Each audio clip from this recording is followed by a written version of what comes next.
नमस्कार, मैं हूं मृत्युंजय कुमार झा।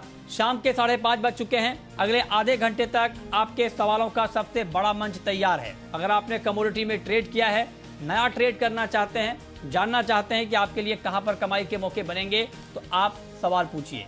नंबर आप नोट कर लें 02223001634। इसके अलावा आप 02223001635 पर भी अपना सवाल पूछ सकते हैं।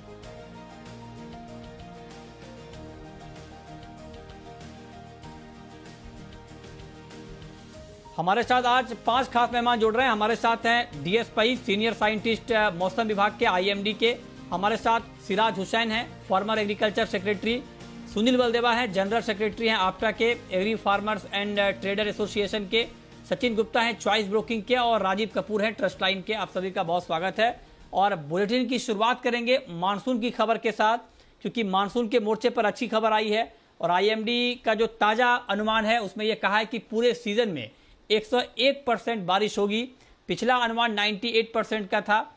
और देश भर में मानसून का जो डिस्ट्रीब्यूशन है, जो वितरण है, वो बेहतर रहने की उम्मीद जताई गई है।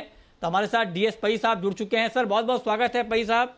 मेरा सबसे पहला सवाल आपसे ये होगा कि आप लोगों ने दूसरे अनुमान में भी ये कहा है कि बहुत अच्छी बारिश होने वाली है इस सीजन में। मैं अगर सर आपसे ये पूछूं, चूंकि जून का महीना पहला महीना होता है मानसून के सीजन के लिहाज से, जून के महीने में कैसी बारिश होने वाली है सर? एक्चुअली जैसे आपने बताया, इस साल में हमारा अपडेटेड फोरकास्ट के हिसाब से 101% है। और सिर्फ जून का लेंगे तो रेनफॉल मोस्ट पार्ट्स में, most of the areas normal या अबव नॉर्मल, यदि आप कंट्री ऐसे होल्ड लेते हैं, नॉर्मल होने की संभावना है। दैट इज 92 to 108% का बीच में बारिश होने की संभावना है। मेनली थोड़ा सदर्न पार्ट और नॉर्दर्न मोस्ट पार्ट्स आप छोड़ेंगे, आपको मोस्टली आप देखेंगे along the central eastern parts of the central India, along the Himalayas and some parts of north east, ये पूरा एरिया में और इंक्लूडिंग महाराष्ट्र नॉर्मल या अबव नॉर्मल बारिश होने की संभावना है जून में। अच्छा भाई साहब, एक बात मैं आपसे और पूछना चाहता हूं। पिछले अनुमान में आप लोगों ने 98% बारिश का अनुमान जताया था, ±4। इस बार आपने 101% किया है। तो ये जो बढ़ोतरी हालांकि मामूली है, लेकिन इसके पीछे क्या तर्क है? क्या कहीं पर देश के कुछ इलाके ऐसे हैं जहां पर और अच्छी बारिश की उम्मीद है पिछले अनुमान के मुकाबले? देखिए, ऐसे एरिया वाइज ऐसे एक्जैक्टली बहुत चेंजेस नहीं है। जैसे हमने अप्रैल में दिया था, आपने last time also central India और north west India, north east India छोड़ करके मोस्ट पार्ट्स में नॉर्मल टू अबव नॉर्मल बारिश हुई है। पर्टिकुलरली सेंट्रल इंडिया में आप देखेंगे जो रेनफेड एरिया है, हमने इस बार स्पेसिफिकली मानसून कोर जोन बोल करके एक रीजन के लिए फोरकास्ट दिया है, which includes most of the rainfed areas. उधर बारिश above normal, that is more than 106% होने की संभावना है। सो ये रीजन में हम लोग अप्रैल से कंपैरिजन में इस बार जो जून में अपडेट में ज़्यादा बारिश होने की देखा है। अच्छा, ठीक है। एक और महत्वपूर्ण सवाल पई साहब मैं आपसे ये पूछना चाहता हूँ कि मानसून, पहला तो ये कि आप लोगों के हिसाब से मानसून की दस्तक कब हो रही है केरल में? क्योंकि एक निजी एजेंसी ने कहा है कि मानसून वहां पहुंच चुका है। आप लोग कब तारीख दे रहे हैं, पहला ये? और केरल पहुंचने के बाद मानसून के आगे बढ़ने की रफ्तार कैसी रहेगी? क्या अब मानसून देश के बाकी इलाकों में, बाकी हिस्सों में ऑन टाइम पहुंच जाएगा, या वहां से जो मानसून का प्रोग्रेस है वो थोड़ा डिले होगा? इस पर क्या कहेंगे आप? देखिए, हम लोग जो 15 तारीख को मई को दिया था फोरकास्ट, 31 मई होने की संभावना जताई थी। लेकिन जो साइक्लोन साइक्लोन के कारण जो अंडमान, साउथ अंडमान में ऑलमोस्ट टाइम पर आ गया, लेकिन ये साइक्लोन जो उड़ीसा में और वेस्ट बंगाल में जो इम्पैक्ट किया था, उसके वजह से एनर्जी, मानसून का एनर्जी लॉस हो गया। और अभी थोड़ा वीक था लास्ट 2-3 दिन से, लेकिन अभी का कंडीशन ऐसे है कि साउथ वेस्टर्ली से स्लोली स्ट्रेंथन हो रही है इसके हिसाब से हम लोगों का अनुमान है कि 3 जून के आसपास में मानसून केरल में आएगा। उसके बाद इसमें 2-3 दिन में स्लोली ये प्रोग्रेस स्लो होगा, लेकिन महाराष्ट्र में as of now new normal के हिसाब से 5 जून से 15 जून तक के बीच में महाराष्ट्र और सेंट्रल इंडिया के आसपास आ जाती है। लेकिन इस बार में भी 2-3 दिन का डिले हो सकता है। अच्छा। लेकिन वो कवरेज महाराष्ट्र या गुजरात तक पहुंचने के लिए बाई 2-3 दिन का डिले में, लेकिन almost close to normal, as I said 16-18 जून तक पूरा महाराष्ट्र क्रॉस करेगा, ये लगता है। ओके, लेकिन ये आपने बहुत महत्वपूर्ण बात कही है। आप सर बने रहें, क्योंकि क्योंकि मानसून की बारिश का सीधा वास्ता खेती किसानी से है। हमारे साथ एग्रीकल्चर मार्केट के जाने माने expert, farmer agriculture secretary Siraj Hussain साहब भी इस वक्त जुड़ रहे हैं। सर बहुत बहुत स्वागत है सिराज जी। और इस बार मानसून पर जब हम चर्चा कर रहे हैं तो इस बार एक बड़ी चुनौती भी है एग्रीकल्चर सेक्टर के सामने, और वो चुनौती कोविड को लेकर है। और कोविड की जो दूसरी लहर है वो इसलिए ज़्यादा चैलेंजिंग है, खास करके ग्रामीण इलाकों के लिए, क्योंकि हमने इसके ऊपर बहुत सारे रिसर्च भी किए। और हालांकि अब तो ये राहत की बात है कि अब आंकड़े कम हो रहे हैं, लेकिन बीच में हालात ये हो गए थे कि ग्रामीण इलाकों में केसेस काफ़ी बढ़ गए थे। अगर हम बिहार की ही बात करें तो वहाँ पर 78% केस एक वक्त में ग्रामीण इलाकों से थे। तो मैं आपसे समझना चाहता हूँ सर कि इस बार जो कोविड की लहर गाँव में फैली है, इसके बीच मानसून का अच्छा आना, बारिश का अच्छा होने की उम्मीद रहना, इन दोनों को आप किस तरह से देखते हैं? और खेती का मोराल कितना बूस्ट होगा, किसानों का मोराल कितना बूस्ट होगा, खेती किसानी को लेकर आपका क्या आउटलुक है? क्या ग्राउंड पर आप लोगों से बात करते हैं, क्या क्या आपको फाइंडिंग मिल रही है सर? देखिए, ये तो बहुत ही अच्छी खबर है देश के लिए और किसानों के लिए कि मानसून नॉर्मल रहने की संभावना है। और जैसा अभी बताया गया आईएमडी की तरफ से कि देश के सभी हिस्सों में ये फोरकास्ट है कि मानसून अच्छा रहेगा और बारिश तकरीबन नॉर्मल होगी। हालांकि ये हमें याद रखना चाहिए कि ये एक फोरकास्ट है और इससे डेविएशन होते रहे हैं पिछले सालों में, तो थोड़ा बहुत इससे डेविएशन होने के लिए हमें तैयार रहना चाहिए। दूसरी बात यह है कि मानसून, जैसा कि हम जानते हैं कि साउथ इंडिया से आ रहा है और ये धीरे धीरे करके नॉर्थ और ईस्ट की तरफ बढ़ेगा, तो अभी हमारे पास 2-3 हफ्ते का टाइम है। अगर हम वैक्सीनेशन को बढ़ा लेते हैं और हमारे बाकी उपाय कारगर साबित होते हैं कोरोना को चेक करने में, तो मुझे लगता है कि सोइंग ऑपरेशन बहुत ज्यादा इफेक्ट नहीं होंगे। वैसे भी जो रिपोर्ट्स हैं वो ये दिखा रही हैं कि 1 महीने पहले जो स्थिति थी कोरोना के इन्फेक्शन की ग्रामीण क्षेत्रों में, अब उससे बेहतर स्थिति में हम हैं। तो कुल मिलाकर मैं ये समझता हूं कि सोइंग ऑपरेशंस पर बहुत ज्यादा असर नहीं पड़ेगा। साहब, मैं आपसे एक बात और पूछना चाहता हूं सर कि अभी आपने मानसून को लेकर बहुत अच्छी खबर बताई है। एक बात अगर आप बता पाएं हमारे दर्शकों को, क्योंकि खरीफ की बुआई के लिहाज से जुलाई का महीना बहुत अहम होता है और जुलाई में सबसे ज्यादा बारिश होती है पूरे मानसून के सीजन में 33% के आसपास, और खरीफ की सबसे ज्यादा बुआई भी, धान की बुआई खास करके जुलाई के महीने में होती है। तो जुलाई के महीने के लिए कोई खास फोरकास्ट है सर, बारिश को लेकर और डिस्ट्रीब्यूशन को लेकर? देखिए, इस बार हमने ऐसे एक स्ट्रेटजी किया है, एवरी मंथ के लिए फोरकास्ट उसका पहले मंथ का एंड में देंगे। सो इस बार अभी मई एंड में जून के लिए दिया है और जुलाई के लिए जून एंड में देंगे। हाउएवर आपने देखा होगा कि हमने all India forecast well distributed है, जून में भी नॉर्मल है। तो ये जुलाई में एक्जैक्टली फोरकास्ट मैंने बताया जून एंड में देंगे, लेकिन अभी ऐसे कुछ सिग्नल नहीं है कि जुलाई या अगस्त ऐसे खराब होगा, ऐसे कुछ भी सिग्नल नहीं है। सो हम लोगों को ऑप्टिमिस्टिक होना चाहिए। सो लेकिन एक्जैक्ट फोरकास्ट मैं बोलूँगा जून में एंड में दे सकते हैं। अच्छा, तो आप कह रहे हैं कि आशावादी रहें और जून के लास्ट में आप जुलाई के लिए फोरकास्ट देंगे। सिराज जी, एक बात सर मैं आपसे पूछ रहा हूं कि मानसून को लेकर तो अच्छी खबर आई है और आपने ये भी कह दिया कि सोइंग ऑपरेशन पे कोई इम्पैक्ट नहीं पड़ेगा। तो सर क्या ये माना जाए कि अनाज उत्पादन के मोर्चे पर या जो दलहन उत्पादन के मोर्चे पर अभी कोई चिंता वाली बात आगे होगी नहीं, दलहन तिलहन अनाज के मोर्चे पर?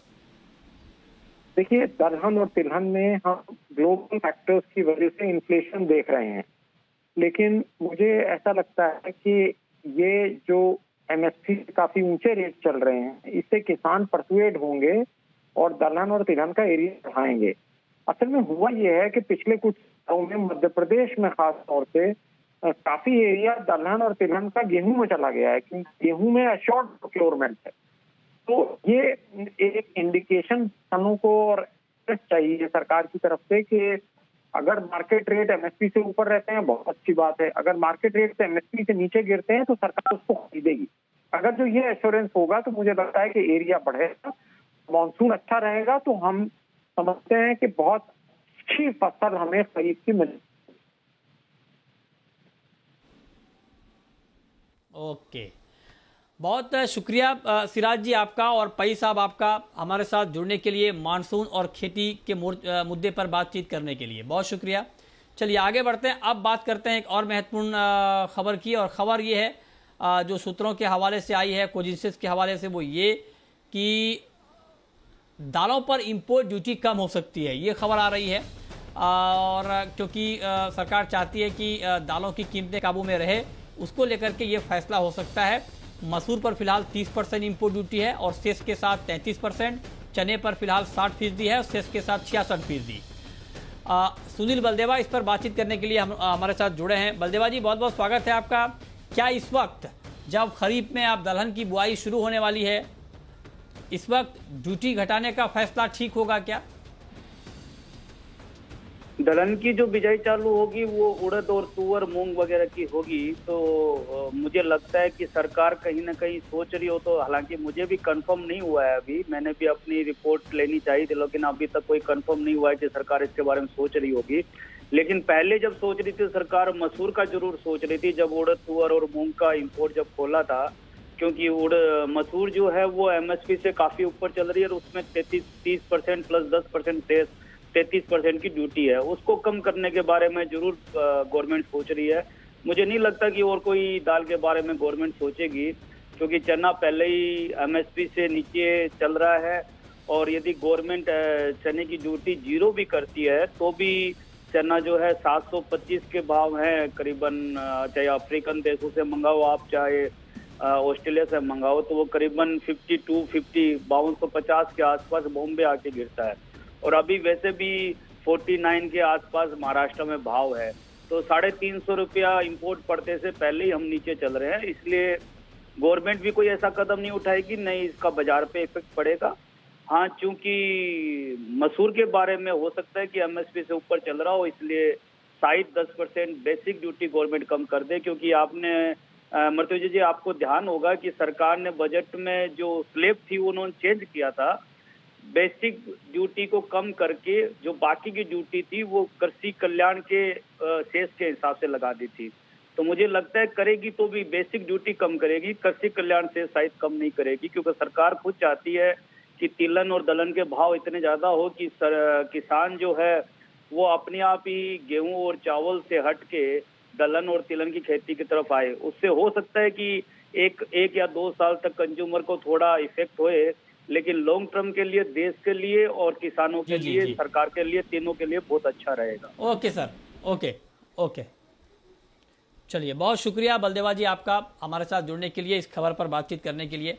आगे बढ़ते हैं, अब बात करते हैं कि आज के मार्केट में आपको करना क्या है। गोल्ड और सिल्वर की बात कर लेते हैं। हमारे साथ राजीव कपूर हैं और सचिन गुप्ता हैं, आप दोनों का बहुत स्वागत है।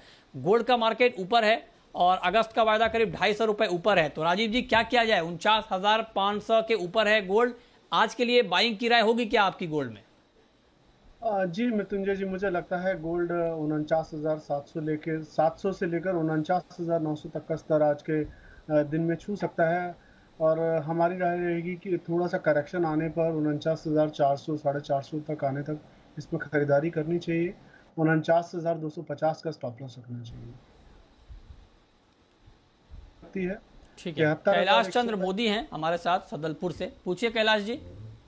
सर कॉपर के अंदर करंट रेट पे लॉन्ग टर्म ट्रेड लेना हो तो क्या करना चाहिए, लॉन्ग या शॉर्ट?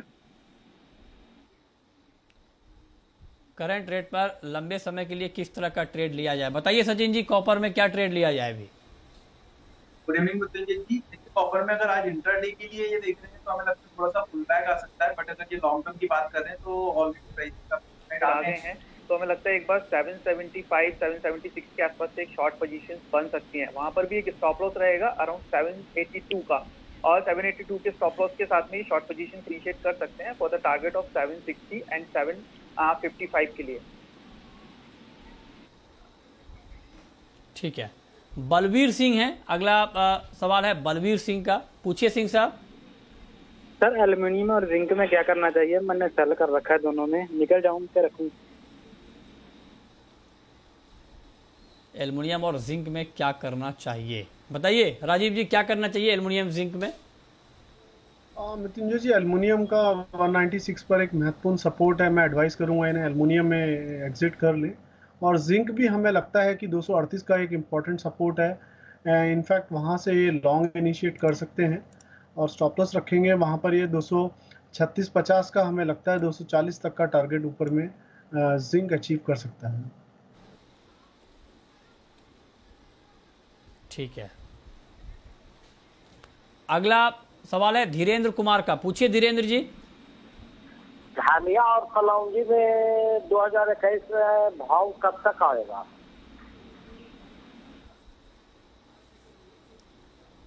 कोरिएंडर और उसमें, अच्छा बताइए सचिन जी।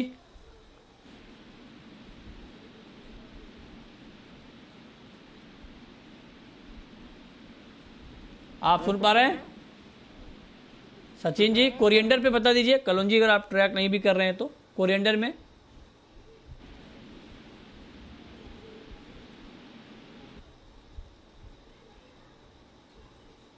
लगता है हमारा संपर्क नहीं हो पा रहा है उनसे। राजीव जी आप बताएं सर। सर धरिये में हमें थोड़ा सा तेजी ही दिखता है, एक बार 7,000 तक का दाम ऊपर में आ सकता है। 6780 के आसपास मिले तो खरीदारी कर सकते हैं। 6710 का स्टॉप लॉस रखना है। 6900 का पहला टारगेट रहेगा और 7000 का दूसरा टारगेट रहेगा। ठीक है, तो ये रहा है आपकी। अगला सवाल है संजय का, नागपुर से है हमारे साथ, पूछिए संजय जी। मैं किसान हूँ, चना 6,000 रुपये बिक जाएगा क्या जुलाई अगस्त महीने तक?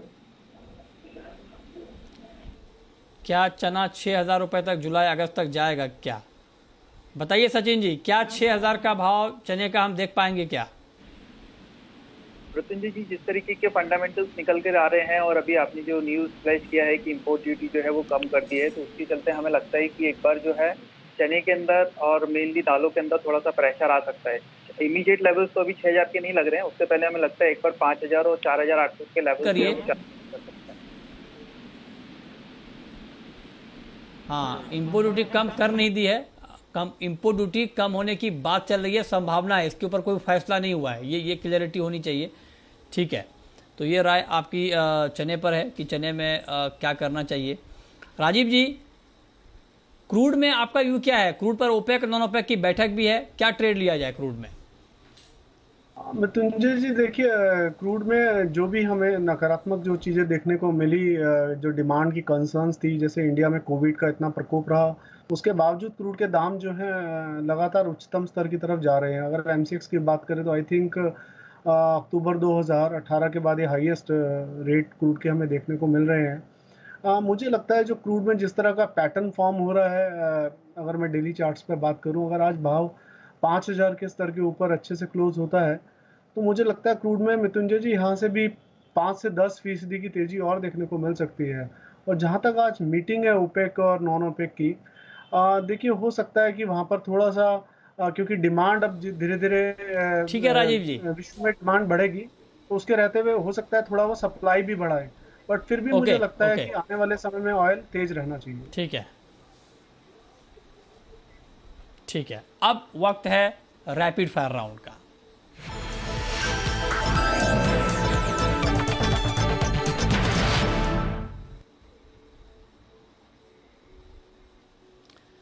राजीव जी, आपकी पहली रैपिड फायर कॉल।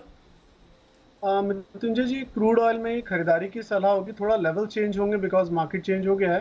49.80 के आसपास क्रूड ऑयल को खरीदना है। स्टॉप लॉस देना है मृत्युंजय जी 49.50 का, और टारगेट हमें लगता है 5050 तक के अचीवेबल है इसमें। आपकी कॉल सचिन जी। मृत्युंजय जी, सिल्वर में खरीदारी की सलाह रहेगी। थोड़ा सा एक डिप आता है करीब 72,800 72,850 के आसपास बाय पोजीशन ले सकते हैं। 72,200 का एक स्टॉप लॉस रखना होगा, 73,800 का टारगेट के लिए। आपकी आखिरी कॉल राजीव जी। सर कॉपर में खरीदारी करनी चाहिए 767 पर, और स्टॉप लॉस रखना है 763 का, टारगेट 774 का अचीवेबल है। ठीक है, बहुत शुक्रिया राजीव जी आपका, सचिन जी आपका हमारे साथ जुड़ने के लिए, बताने के लिए कि कहां पर कमाई के मौके बनेंगे।